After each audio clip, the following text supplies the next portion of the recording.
Welcome to Polk Unplugged, where we take county employees out from behind their desks and put them into their natural environment. I'm your host, Jeremy Maready, and we're out here today at Coleman Landing Campground to talk about family camping with Tom Wodrich.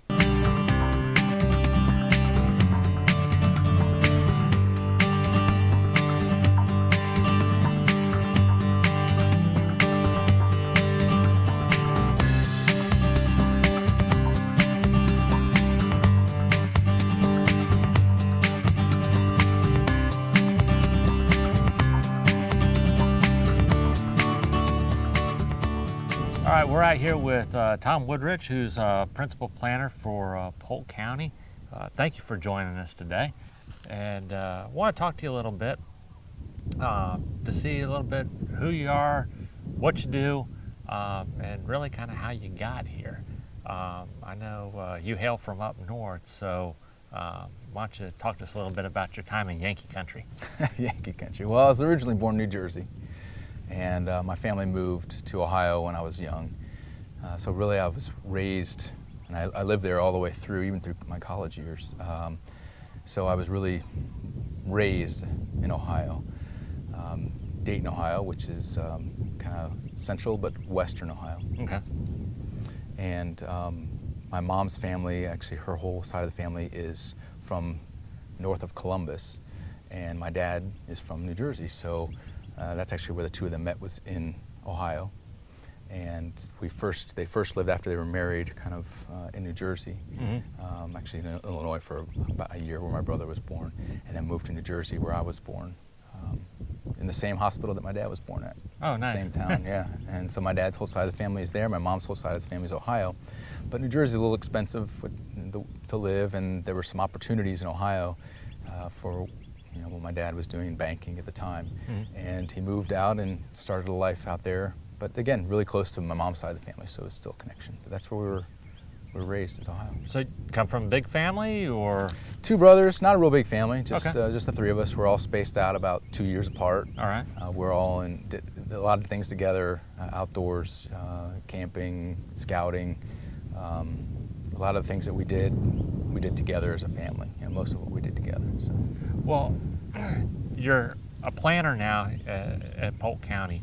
Is that something that you had always envisioned yourself doing? Were you one of the lucky ones in knowing what you wanted to do, or did you just kind of find that along the way as you worked your way through school?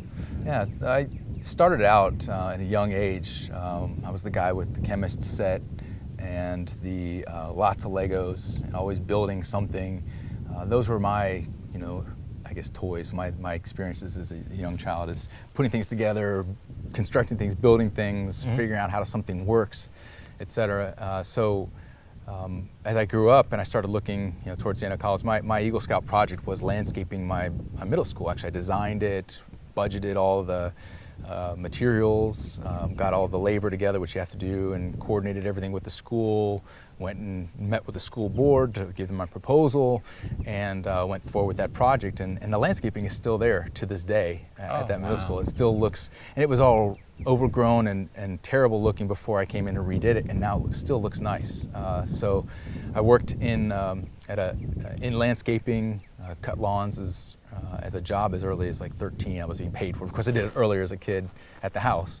But it was one of my first jobs was in yard work, and then I worked at a garden center and learned about the different flowers and some of the different fertilizers and pruning and what to use, exactly, when to do mulching, it, and, all of that. So, and then my Eagle project a couple of years later, later in high school, putting it all together as a capstone, if you will.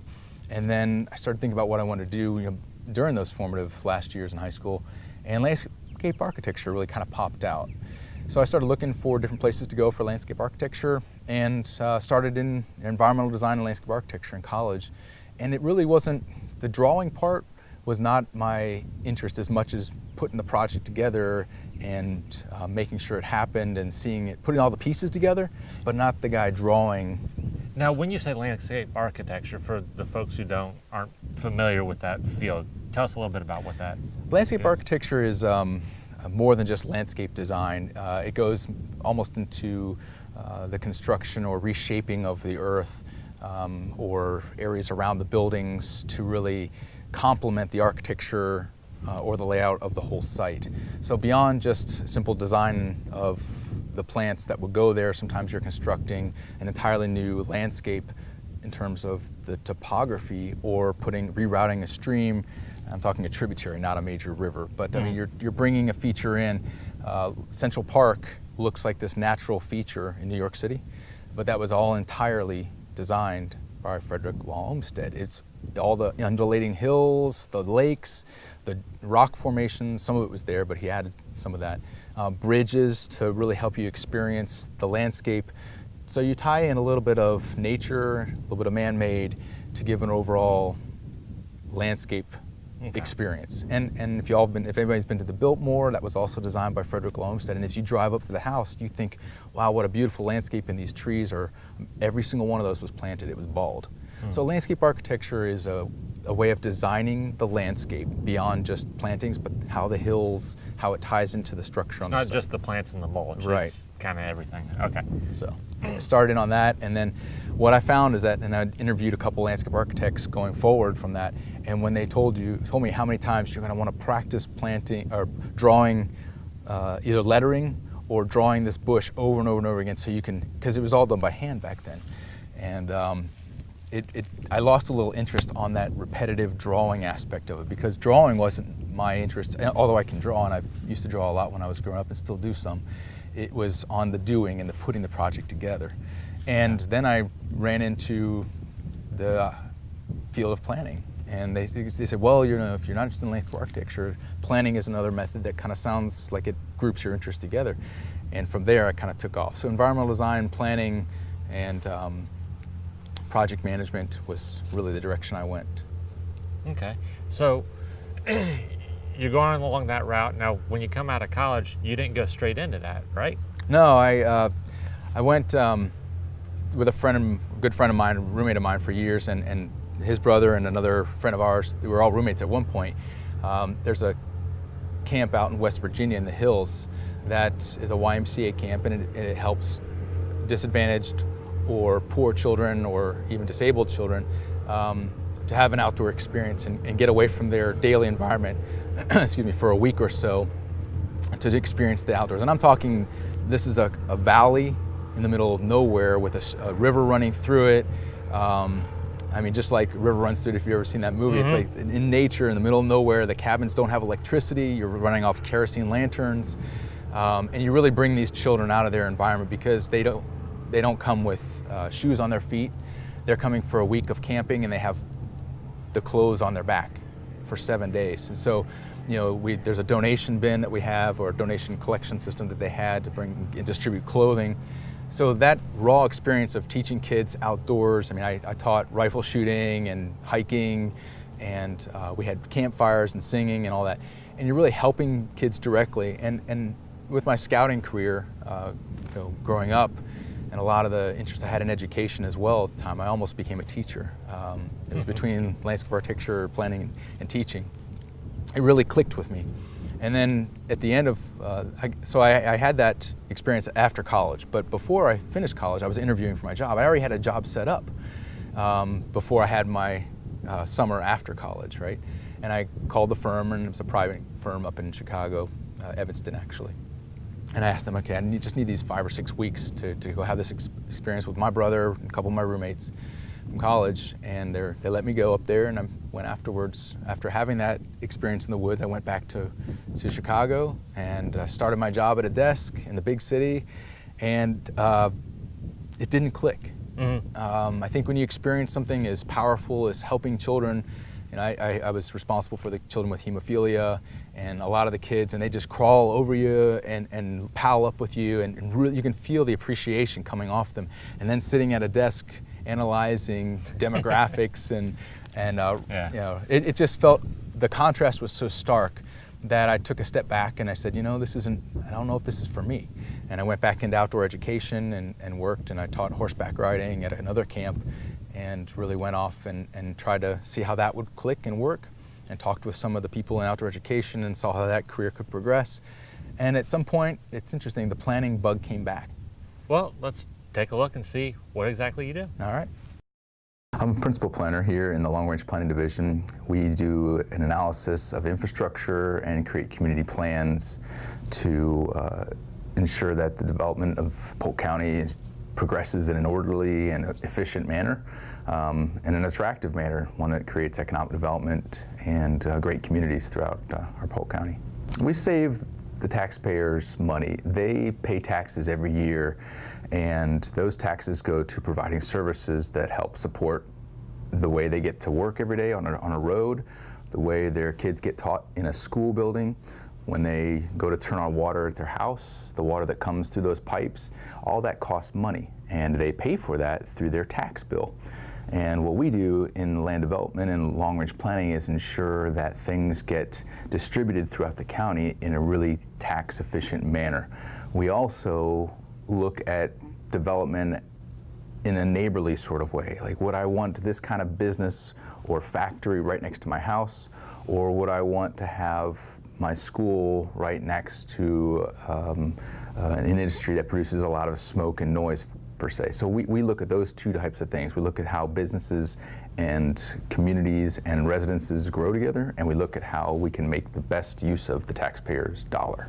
The county has grown tremendously since I've gotten here, and it's changed quite a bit. We have seen a lot of different interests come to the table. We've seen a lot of interests fade away. When you come to a community and you want to do community plans, certain people come to the table. It used to be a lot of agricultural interests further out where we did some of our community plans, the citrus industry, and now we see a lot of more in-town type developments. So we dealt a lot with agricultural areas and more remote areas now, but now there's so much going on in the urban areas.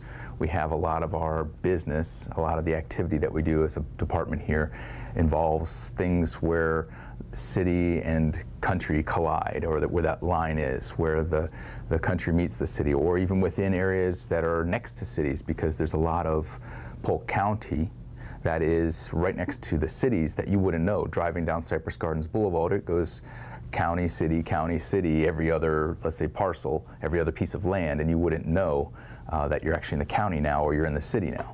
So we do a lot of that urban county coordination, and I think that's where I can say that it's changed a lot more in terms of what we do. What we used to do, like I mentioned, is a lot of outer growth. We looked at subdivisions and developments further out in the rural areas because that was kind of popular. Now people are understanding it costs a lot of money to develop far out like that, and we need to do a better job developing where there is already infrastructure. Like I mentioned before, where our money is spent is where we want to put our development, not far out where it's cheap up front but costs a lot in the long run. A few voices out there that might say I'm biased when I say something like, I think there's a lot of good things going on in government because I work for government right now. But like I mentioned earlier, I've worked in the private sector, I've worked in government, and they both could be large bureaucracies. One has the name government, and one has the name private sector. And I think it seems flashier and more fancy to say I work for the private sector, but there's a lot of pride that I take in being a public servant. I take a great amount of responsibility on my shoulders to ensure that, people have the best bang for their buck as far as what's happening in the community. And obviously that affects me because I'm a taxpayer here. I have a home, I live in the community, I pay taxes, I have neighbors that I've lived in the community I've lived in for almost 20 years now. So, it means a lot to me to have good things happening in our communities, whether that's in the county or a city. And so when I coordinate with a city or when I do my job here in the county, it is important for what I vision to be something I think a lot of people value, which is good community development, but it's also important to me because I live here.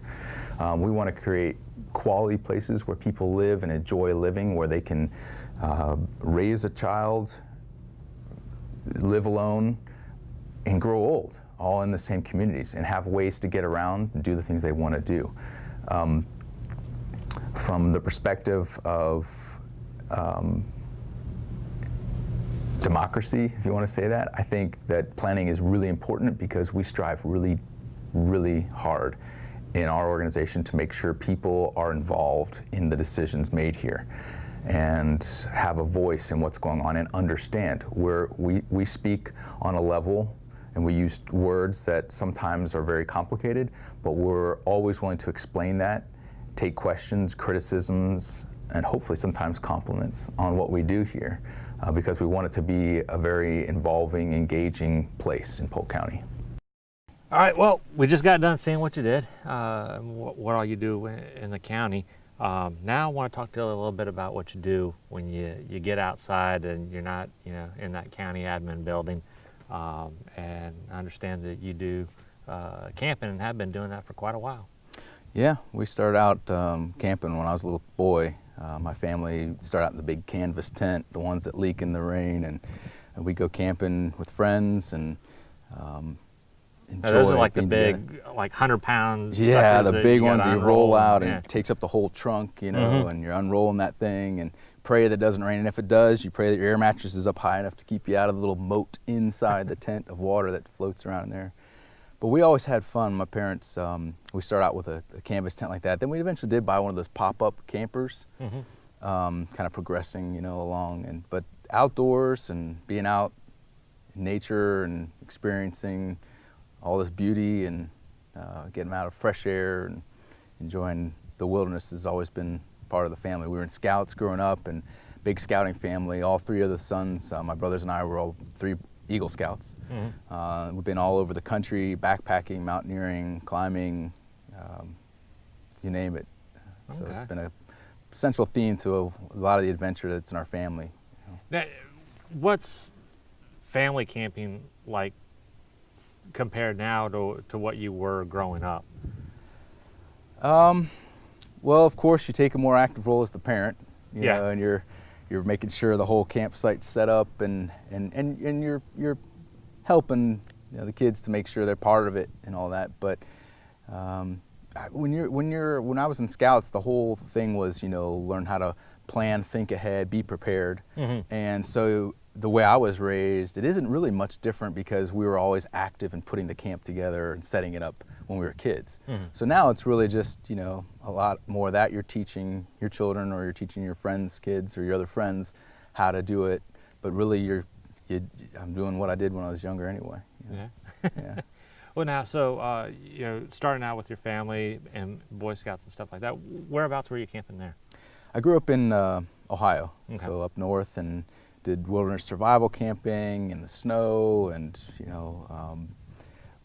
camping in the mountains, West Virginia. It could be 20 below, it could be 90 degrees, a wide variety of extreme temperatures and situations, and a lot of the comfortable in-betweens. But I grew up there was a lot of variety to what you had to be prepared for. You had to kind of think ahead, and I think to a similar degree it's like that in Florida. Maybe it's more of the heat and the bugs level versus really having to deal with extreme colds. When you get 26 degrees here, it does feel cold, but you're still warm enough in your tent. You don't shiver Sure, at night. yeah. Yeah. Well, kind of take us through, if you can. We've got your tent set up here behind us out at really one of the prettier campgrounds that we've got here at Coleman Landing, out on the east side of the county. But kind of run us through what your traditional setup is, and when you go out. I know you guys were out camping some this fall and had a good time with that. Yeah, when we go family camping, we typically do it in the cooler months, like I said. We've done it a few other times, but it's really been that time where it's cooler, less bugs, it's more comfortable in many different ways. And you really enjoy campfire when it's cooler, and this time of year, especially in the spring when it's dry season, sometimes you're not even allowed to have campfires. So it's a better full experience, more comfortable when you're in the winter months or cooler fall and spring months. But we'll set up usually with this smaller tent that I have had for 20-something years, 25 years about. And it's a mountaineering backpacking tent. And the 3 of us fit in it, pretty tight. But that helps during the cooler months because you stay warm. You warm up a smaller tent, much quicker than you warm up a bigger tent. We do have a bigger tent that's, larger with 2 rooms, and it's more comfortable and it lets you have a lot more space and cooler air and open up the windows on the side. It zips open and get a little bit of cooler air in there.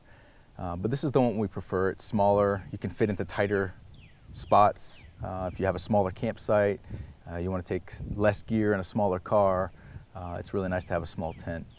But we'll set up a spot usually under the trees so you can kind of get in the shade. In Florida, even if it's fall, it's a good chance it can get into the 80s. Sure. Even in the afternoon. So we'll find some place that's shady, and it's beautiful under a canopy like this where you have the moss blowing and the leaves rustling. You can kind of hear it. And find a flat spot. You get all your sticks out of the way. You don't want to be laying on any bumps. Even if you do have, some people use air mattresses, the ones you have at home for Sure. guests to sleep over. We have the thinner backpacking ones that roll up real small for a pack. Mm-hmm. And Those thermarests, they're really nice. yeah, exactly. Just open them up. They kind of fill up themselves, close it, and that takes enough of the bump out. I mean, we do have an air mattress also, but it's heavy and it takes a long time. And you turn on the motor, and it takes something away from the camping experience. If you really want to be out in quiet beauty like this, when you hear a whirring in the background for 10 minutes of an air mattress inflating up. So we kind of try and keep it simple.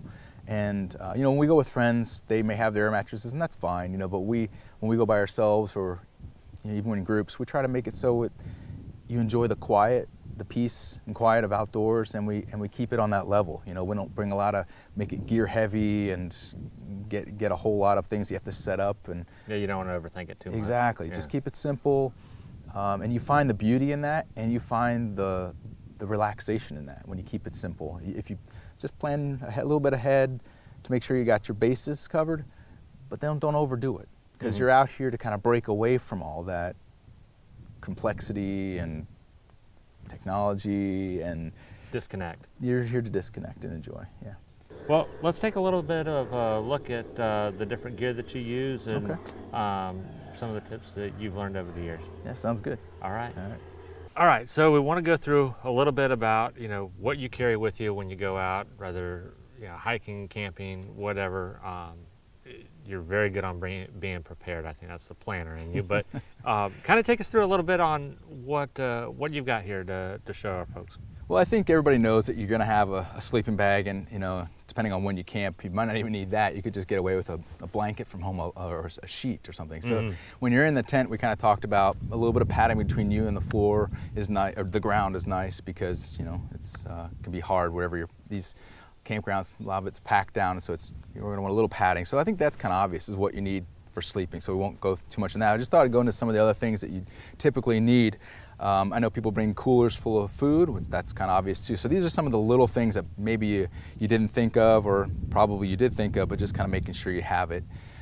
If you're going to be camping in the colder months, you're obviously going to layer your clothes. You don't just bring one big parka jacket, because then you can get hot really quick. You want to be able to peel off layers, and so you start with maybe some long johns underneath, some long underwear that we call it, some of that type of against the skin clothes that has little pockets of air in it that keeps you warmer, and then you layer on top of that. But when it's really cold out, sometimes you want to bring something like these hand warmers that you open up and you shake them, and a chemical reaction occurs, and they get warm, and they last maybe for 30 minutes or so. I don't know. They're nice. They're really cheap too. Yeah, you can stick them on the inside pocket of your jacket, or in your back pocket, or even you can put them in your sleeping bag. When you're going to bed, and it's just a little bit of warmth, so you can be comfortable enough to fall asleep. Another thing that we can show is this kind of, I guess you call it technology, but this is a material inside this pillow or seat that actually reflects the heat of your body and kind of amplifies it. So you can be sitting around the campfire, you're sitting on that, and it's really pushing the heat back to your body, and it makes, almost in the same way that these work, it brings heat to keeps heat around your body and core. So if you're going cold months, just think about layering first, dressing smart. You want to not wear cotton socks. If you get cotton socks wet, they stay cold and wet for a long time, so you typically use a wool or a synthetic. Yeah. And wool in Florida, it sounds like it's hot. It's not. Wool is a great insulator, but it also helps move moisture away really great. So don't be afraid of wool socks when you see them in the store. That's something you actually want to go towards, because they're great in case you get your foot wet to keep you comfortable. But layering, and then you can add things like this to kind of cheat and get some little pockets of warmth around you. That's going to be a good thing. Another good thing to make sure you have is some sort of rain jacket. And what we always carry is an extra poncho. It's a really thin, small package that is for an emergency situation. Let's say someone else in the crew or one of the other families forgot it, or it gets torn, or it's leaking, and you can offer that to them. And then actually you can use a poncho if you get a rip in your tent. For some reason, you could lay it over the tent and cover that hole. So it's good to have. It's got a lot of uses to it. Yeah. We also carry something like this. This is a dry bag. It's a miniature one. And a lot of the cell phones today, of course, now they're waterproof. But when you drop it in the river, it still sinks. This, it has a two method of not sinking. First is when you put it in here, this bag is got air in it, so it will float. But second of all, from keeping it from floating away, it clips to you. So it's kind of nice to have. You put your cell phone, or maybe if you're using a GPS unit because you're really hiking out in the woods and the cell phone doesn't have reception but your GPS unit does, you can put this out here in case it rains or in case you're near water. So it's good to have something like that. They're not expensive, a few dollars. Obviously you want to have a flashlight, and I brought this little baby one because I've had this for years and years and years, and it's small. It's a little it's one of those mag lights, the little ones. It's aircraft aluminum, so it's waterproof. It's adjustable, so you can have a narrow beam or you can have a wide beam, but also it unscrews and stays on, and then you can hang it inside the tent, and it's a soft lantern that gives you just enough light to, finish getting, changed and getting ready for bed, or, even reading at night, or so it's small enough that doesn't create that light pollution that you're really trying to get away from. You bring those big lamps that some people bring, you got this place lit up, and then you're not really outdoors. So let yourself feel the darkness. Get away from enjoy the stars. Yeah, you're not going to see the stars. You're not going to see wildlife if you bring a lot of the city into your campsite. So keep that in mind. Keep it simple, as we said before, and keep it dark. And try and your eyes will adjust. The more light that you have, the less you'll see. The more noise you make, the more light you have, the less wildlife you'll see. So that's why you're out here, is to really bring it all in. I brought this up. This is a water purifier. You just drop it in a stream. It has a float on it. You put this into your water bottle or into a gallon jug, whatever you want to do, and you just pump away, and it filters. You can go straight over to the lake right there, pump water straight from the lake, and it's got a antibacterial micron size, or so small in this filter that it will filter out Giardia, even some of the most harmful bacteria. So it's a good, and there are other types of, Brita or Pure, this is the brand, they have just those pitchers that you pour in, and it's really just taking some of the chlorine out of your city water, right? You're not gonna, if you're gonna go camping, you need to have, and you're gonna be roughing it and drinking from the lake, you need to have one that has the purification level that is safe to drink. Then there's fire starting. A lot of people like to have fires, and something you cook over, something you enjoy the comfort of, something that's just fun to play the guitar and sing around the campfire and joke around, even do skits. You get a little crazy at night and have fun. Sure. The fire is a big part of it. It's the central entertainment point. But making up the first aid kit is this old bandage kit. It's actually metal. It's so old. But I've got, again, the important thing is now if you're car camping, you've got a lighter, you're probably fine, right? Maybe you have a set of matches, you're probably fine. But let's say that something happens and the lighter isn't working. You want to have a backup of some sort. So try to take a couple different ways to start a fire. That way we have a couple different matches here. Some are waterproof, some are in a waterproof container. The lighter, of course, and all of these matches are in a waterproof container as well. So that kind of, just think on that, put them in a Ziploc bag if you want. But when we were backcountry camping, you're out in the woods, you even have ways with flint and steel to start fires with, and that probably a lot of the people here won't use this because they're not. But if you go out in the backcountry, if you want to have a backup. Something gets wet, something doesn't occur. Things happen. So you want to have a little bit of paper. I use dryer lint, and here's an old MRE toilet paper kit. Something very compact. You shove in a little container, and it's hardly, look at how small this is. It doesn't even get in your way, but it's a good peace of mind to know that if the matches get wet, the lighter stops working, and you all know that lighters do that, then you have a backup system. It's not big. It just takes a second to think about it. That about does it for this edition of Polk Unplugged. Thanks for joining us. Make sure you tune in next time. You never know where we're going to turn up next.